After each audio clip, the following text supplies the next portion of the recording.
अफगाणिस्तानमध्ये नवीन सरकारने राज्यकारभार सांभाळला आहे. हे जे हंगामी सरकार आहे, ज्याला जर मोस्ट वॉन्टेड सरकार म्हटलं, तर यामध्ये काहीही चूक असं म्हणता येणार नाही. पहिला प्रश्न असा आहे, की अफगाणिस्तानचं हंगामी सरकार जे आहे, हे मोस्ट वॉन्टेड आहे आणि यामध्ये दहशतवाद्यांकडे मंत्रिपदांची सूत्र देण्यात आली आहे. तर याविषयी आपण कसं विश्लेषण करतो? अगदी बरोबर आहे. या मंत्रिमंडळामध्ये या तर दहशतवादी आहेत, की जे अनेक वर्ष पहिले सोव्हिएट युनियन, नंतर तालिबान, नंतर अमेरिका यांच्याशी लढत होते आणि त्यांनी अतिशय वेगवेगळ्या प्रकारच्या लढाया लढलेल्या आहेत, क्रूर कृत्य केलेली आहेत आणि उग्रवादाला वाढवण्याचाच प्रयत्न केलेला आहे. त्यामुळे या युद्धातून जे जिवंत राहिले, जे पुढे आले, त्यांना आता या मंत्रिमंडळामध्ये मंत्रिपदाची सूत्र देण्यात आलेली आहे. यामध्ये कोणीही असा नाही, की ज्याला राज्यकारभार चालवण्याचा अनुभव आहे, ज्यांनी एखादा देश चालवलेला आहे, जो कुठल्या इतर विषयाचा तज्ञ असं त्याला म्हणता येते. दुसरा प्रश्न असा आहे, की अखुजा ज्याला संयुक्त राष्ट्रांनी काळ्या यादीत टाकलं होतं, त्याला आता अफगाणिस्तानचा पंतप्रधान असं बनवलेलं आहे. तर या विरोधाभासाकडे आपण कसं बघतो? खरोखरच फार मोठा विरोधाभास आहे. परंतु आज अफगाणिस्तानच्या तालिबान सरकार समोर जग हे इतकं घाबरून गेलेलं आहे, इतकं निष्क्रिय बनलेलं आहे, की युनायटेड नेशन्स सिक्युरिटी काउन्सिल जी युनायटेड नेशन्सची सर्वात ताकदवान संस्था आहे, त्यांनी 4 वेळा या विषयावरती चर्चा केली आहे. परंतु चर्चा करण्याशिवाय ते कुठलाही ठराव पास करू शकले नाही. सगळे देश चुपचापपणे बघताहेत. उदाहरणार्थ अमेरिका म्हणा, फ्रान्स म्हणा, ब्रिटन म्हणा, हे नुसतं मिळमिळीत वक्तव्य करून टाईम पास करण्याचा प्रयत्न करत आहेत. परंतु नेमकं काय करायला पाहिजे, कोणी काही सांगायला तयार नाही. जे इतर देश आहेत, चीन म्हणा, रशिया म्हणा, ते वेट आणि वॉचची पॉलिसी फॉलो करत आहेत. म्हणजे ज्या माणसाला युनायटेड नेशन्सने काळ्या यादीत टाकलं होतं, त्याच्याविषयी आता काहीही बोलायची हिंमत नाही युनायटेड नेशन्स सिक्युरिटी काउन्सिलची. आता पुढचा प्रश्न आहे, की अखुंदजादा जो आहे, त्याने धर्माच्या नावाखालती अधर्म केलेला आहे. शिक्षाच्या नावाखालती तो कुठला देहदंड द्यायचा, हात कसे छाटायचे, अशा प्रकारच्या शिक्षा द्यायचा. आता हे जे सगळं सरकार आहे, हे उग्रवादावरती अवलंबून आहे. हे अतिशय क्रूरपणे काम करतं. हे पाषाण युगातलं सरकार आहे. तर त्यामुळे हात कापणं, त्याच्याशिवाय कोणाला फाशीवरती लटकावणं किंवा त्यांना दगडफेक करून त्यांना मारणं, स्त्रियांवरती अत्याचार करणं, अशा प्रकारचे अत्याचार चाललेले आहेत, की जे एकतर पाषाण युगामध्ये त्याला आपण सहन करू शकलो असतो, परंतु आता सध्याच्या युगामध्ये त्याला काहीही अर्थ नाही. परंतु दुर्दैवाने आज जग ज्यामध्ये अमेरिका सामील आहे आणि इतर वेस्टर्न कंट्रीज सामील आहेत. आता इतके पॉवरलेस बनलेले आहेत, की त्यांच्यामध्ये मिलिटरी ताकदीच्या बळावरती अफगाणिस्तानचं सरकार बदली करायची हिंमत नव्हती आणि 20 वर्ष लढल्यानंतर अमेरिका तिथून पळून गेलं. तर त्याच्यामुळे आता जगाला हे अखुजादासारखे जे लोक जे धर्माच्या नावाखालती अधर्म करतात, त्यांनाच सहन करावं लागेल.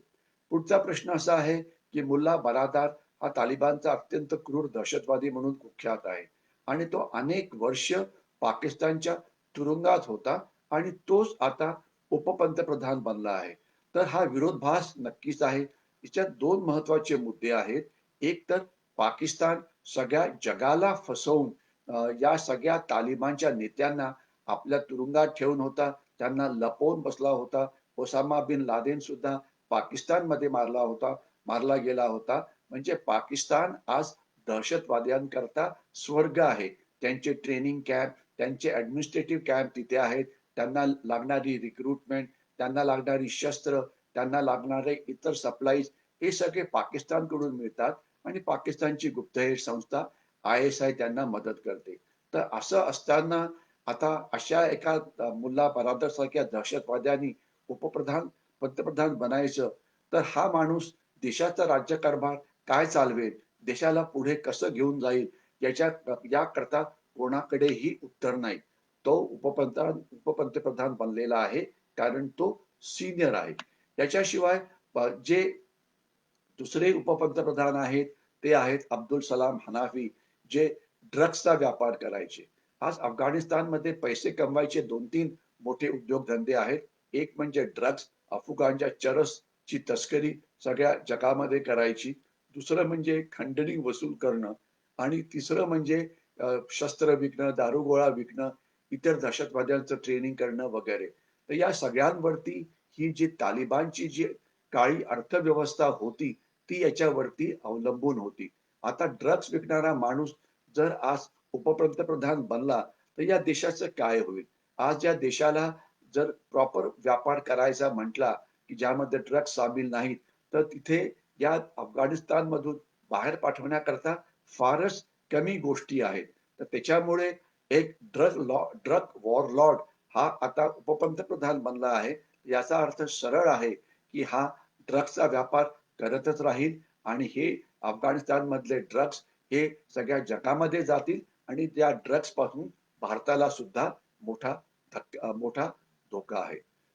आता पुढचा प्रश्न आहे, की सिराजुद्दीन हक्कानी जो आहे, त्याला अमेरिकेने एक दहशतवादी म्हणून घोषित केलं होतं आणि त्याच्यावरती $50 लाख बक्षीस होतं. परंतु आता काय? आता तो एवढा मोठा चोर होता, तो आता गृहमंत्री बनलेला आहे.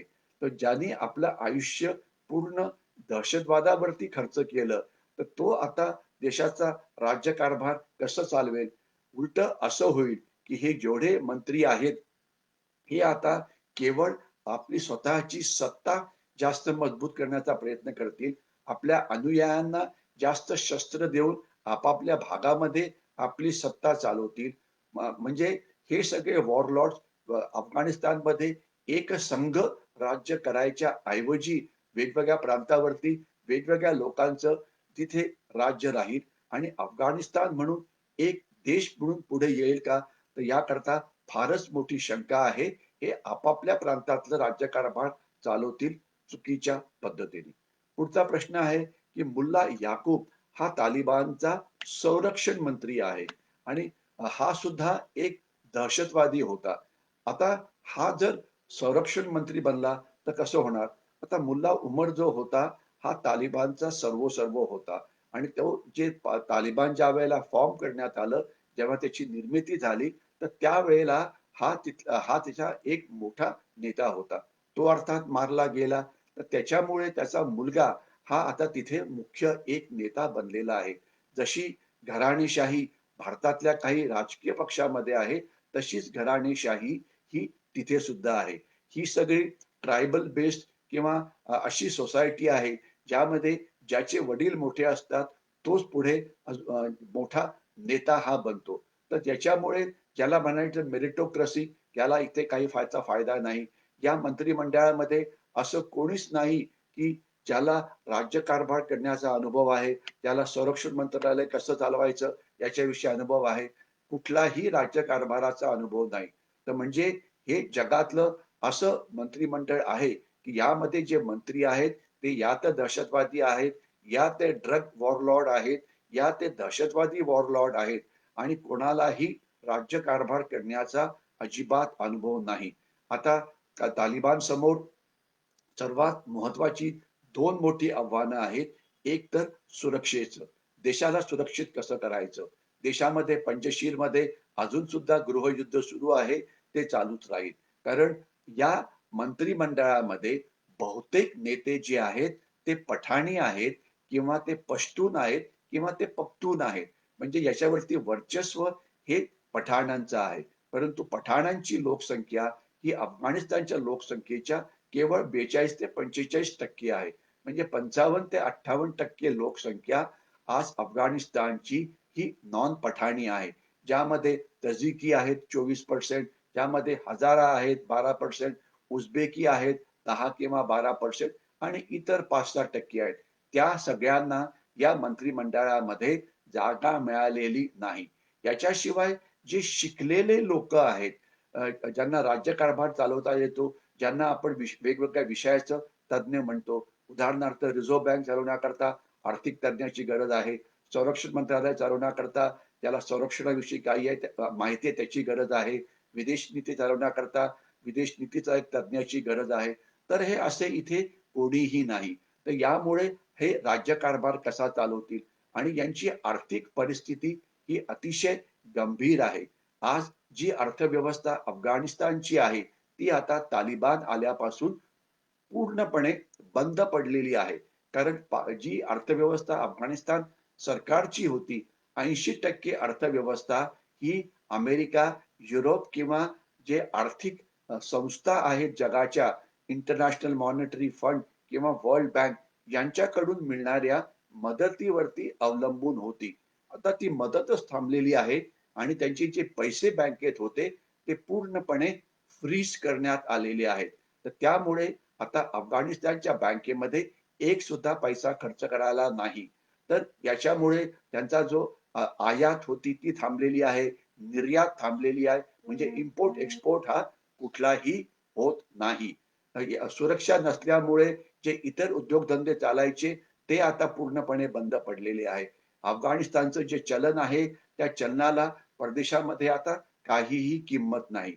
सध्या तिथे अन्नधान्य म्हणजे रोटी, कपडा, मकानचा भयंकर प्रॉब्लेम आहे. हजारो लाखो अफगाणी हे निर्वासित झालेले आहेत. त्यांचं पुनर्वसन कसं करायचं? असं म्हटलं जातं, की अफगाणिस्तानमध्ये केवळ 2 ते 3 आठवडे पुरेल एवढंच अन्नधान्य आहे.